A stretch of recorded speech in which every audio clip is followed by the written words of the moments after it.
A reminder of our main story this hour. At least 6 people have been killed in an Israeli attack on a house in Jabalia refugee camp in northern Gaza. Israeli forces have been pushing further into the camp in a renewed offensive. Let's get more on this and speak to Al Jazeera's Tariq Abu who's in Deir al-Balah in central Gaza. So fighting seems to be intensifying in the north, Tariq, in Jabalia. What more are you hearing about the situation there?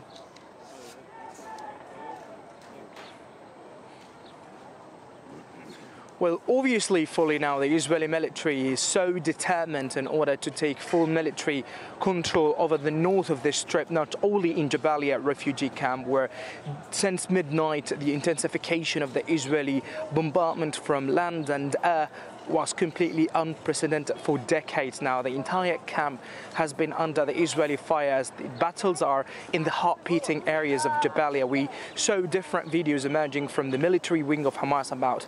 the confrontations that are still ongoing till now in the streets of the camp to be completely violent and aggressive, while the Israeli forces have been pushing more residents to flee from the camp to the western side of Gaza City as they are destroying dozens of residential buildings, and we have seen videos showing how they are completely blowing up complete residential neighborhoods inside the camp there, just to give them a kind of military clearance on the ground in order to militarily dismantle the fabric of the Palestinian armed groups there. But till now, what we can hear from eyewitnesses that the bombardment is taking place on the vicinity of Kamal Adwan Hospital in Beit Lahiya town, as well as the emergency workers are struggling to get to the location of the targeting in order to evacuate the injuries, as people have been killed inside the streets of Jabalia refugee camp without getting any kind of help in order to be recovered by the civil defense crews. But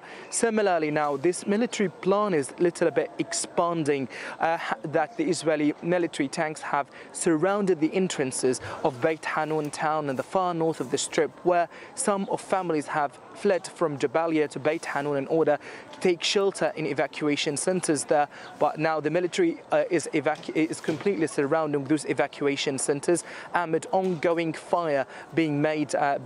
also made by the Israeli military tanks in that area, terrifying civilians without any kind of let up in that area, where Israel is so keen right now to take full control in an area that's supposed to be militarily dismantled in the initial months of the war, as the military announced before fully.